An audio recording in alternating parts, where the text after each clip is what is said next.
തൃശൂരിൽ cinema shooting കഴിഞ്ഞ് കൊച്ചിയിലേക്ക് മടങ്ങുമ്പോഴാണ് നടി ആക്രമിക്കപ്പെടുന്നത്.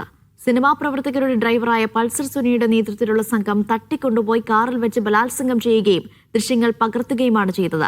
കേസിലെ ഒന്നാം പ്രതിയാണ് പൾസർ സുനി എന്ന സുനിൽകുമാർ.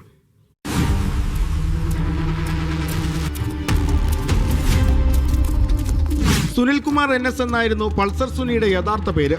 കൊച്ചിയിൽ നിന്നും മാറി പെരുമ്പാവൂരിലെ ഒരു മലയോര പ്രദേശത്തായിരുന്നു സുനിയുടെ വീട്. ഇവിടെ നിന്നും വളരെ ചെറുപ്പത്തിൽ തന്നെ കൊച്ചിയിലേക്ക് ചേക്കേറിയ സുനി ചില്ലറ മോഷണങ്ങളും കൊട്ടേഷൻ പ്രവർത്തനങ്ങളുമൊക്കെയായി കൊച്ചിയിൽ തന്നെയാണ് സ്ഥിരതാമസമാക്കിയിരുന്നത്.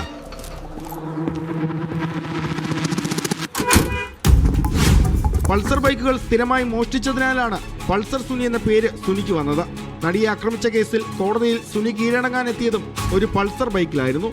മോഷണവും ഗുണ്ടാ പ്രവർത്തനങ്ങളും ഒക്കെ ഉണ്ടായിരുന്നുവെങ്കിലും കൊച്ചി കേന്ദ്രീകൃതമായി പ്രവർത്തിക്കുന്ന സിനിമാ താരങ്ങളുമായി സുനിക്ക് നല്ല ബന്ധമുണ്ടായിരുന്നു. സുനിക്കുട്ടൻ എന്നാണ് സിനിമാക്കാർക്കിടയിൽ പൾസർ സുനി അറിയപ്പെട്ടിരുന്നത്. നടൻ ദിലീപിന്റെ മാനേജർ അപ്പുണ്ണിയുടെ വാഹനങ്ങളിൽ ഒന്നിന്റെ ഡ്രൈവറായിരുന്നു സുനി. ദിലീപ് അഭിനയിക്കുന്ന സിനിമകളുടെ സെറ്റുകളിലേക്ക് ഭക്ഷണം എത്തിക്കുന്ന അപ്പുണ്ണിയുടെ കാറ്ററിംഗ് യൂണിറ്റിന്റെ വാഹനങ്ങളിൽ ഒന്നിൽ സുനി ഡ്രൈവറായി ജോലി ചെയ്തിട്ടുണ്ട്. ഇങ്ങനെ സുനി സ്ഥിരമായി ദിലീപിന്റെ സിനിമാ സെറ്റുകളിൽ എത്താറുണ്ടായിരുന്നു.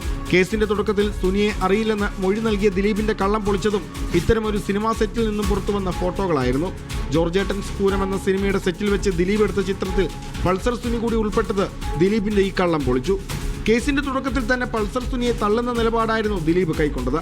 കേസിന് പിന്നാലെ ഗൂഢാലോചനയിലെ മുഖ്യ സൂത്രധാരൻ ദിലീപാണെന്നും ദിലീപിന്റെ കൊട്ടേഷൻ പ്രകാരമാണ് താൻ നടിയെ തട്ടിക്കൊണ്ടുപോയതെന്നും സുനി മൊഴി നൽകി. പണം ആവശ്യപ്പെട്ട് സുനി ദിലീപിന് അയച്ച കത്ത് പുറത്തു വന്നതോടെ ഈ കേസിന് പിന്നിലെ ദിലീപിന്റെ പങ്ക് കൂടുതൽ വ്യക്തമായി.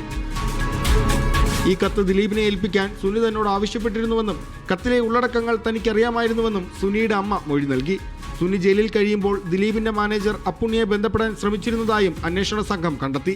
1.5 കോടിക്കാണ് ദിലീപ് തനിക്ക് കൊട്ടേഷൻ നൽകിയതെന്നും ഇതിൽ 80 ലക്ഷം രൂപ മാത്രമാണ് ഇതുവരെ ലഭിച്ചതെന്നും സുനി പിന്നീട് വെളിപ്പെടുത്തി.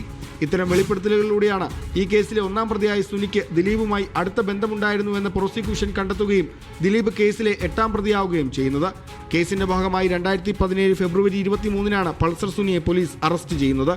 കോടതിയിൽ കീഴടങ്ങാനെത്തിയ സുനിയെ കോടതി വളപ്പിൽ വെച്ചാണ് പോലീസ് പിടികൂടിയത്. പിന്നീട് 2024 സെപ്റ്റംബർ 17-ന് വിചാരണ നീണ്ടുപോകുന്നത് ചൂണ്ടിക്കാട്ടി സുപ്രീം കോടതി പൾസർ സുനിക്ക് ജാമ്യം നൽകി. ഏതാണ്ട് 7.5 വർഷത്തോളം നീണ്ട ജയിൽവാസത്തിന് ശേഷമാണ് സുനിക്ക് ജാമ്യം ലഭിക്കുന്നത്. തട്ടിക്കൊണ്ടുപോകൽ, ലൈംഗിക പീഡനം, ദൃശ്യങ്ങൾ പകർത്തിയതിന് IT ആക്ട് പ്രകാരമുള്ള കുറ്റങ്ങൾ, ക്രിമിനൽ ഗൂഢാലോചന എന്നീ കുറ്റങ്ങളാണ് സുനിക്കെതിരെ ചുമത്തിയിട്ടുള്ളത്. കേസിൽ വിധി പറയുമ്പോൾ ബലാത്സംഗ കൊട്ടേഷൻ ഏറ്റെടുത്ത് നടത്തിയ സുനിൽകുമാർ എന്ന പൾസർ സുനിക്ക് നീതിപീഠം കാത്തുവച്ചിരിക്കുന്നത് എന്താണെന്ന് കാത്തിരുന്ന് കാണാം. സച്ചിൻ സജിക്കൊപ്പം നിതിൻ സേവ്യർ, മീഡിയ 1 കൊച്ചി.